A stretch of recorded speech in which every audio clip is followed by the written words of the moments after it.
Imagine standing next to a beast so massive, it holds the record for being the largest farm tractor ever built. Meet the Big Bud 747, a true giant in the world of agriculture. Before we dive into the raw power of this machine, make sure to subscribe to Fiaz Welding for more incredible machinery content. Built in 1997, this monster is powered by a 1,100 horsepower diesel engine, making it a force of nature on the field. It stretches 27 feet in length and weighs a staggering 100,000 pounds when fully equipped. Its 8 massive tires, each nearly as tall as an average person, allow it to plow through thousands of acres effortlessly. Designed for heavy-duty farming, the Big Bud 747 is a true legend of horsepower and productivity.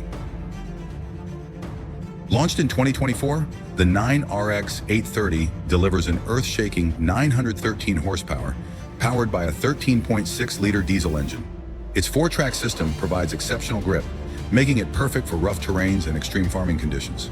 The high-tech Command View 4-cab offers unmatched comfort with touchscreen controls, GPS guidance, and real-time data tracking.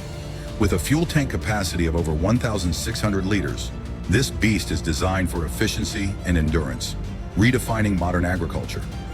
Unveiled in 2023, the quad-track 715 packs an impressive 715 horsepower under the hood, driven by a 16-liter FPT cursor engine. Its quad-track system ensures superior stability and reduced soil compaction, making it a top choice for farmers who demand the best. With automated precision farming technology, an ultra-modern spacious cab, and next-gen hydraulics, this tractor is built for high performance and efficiency. It's not just a machine, it's a revolution in modern agriculture.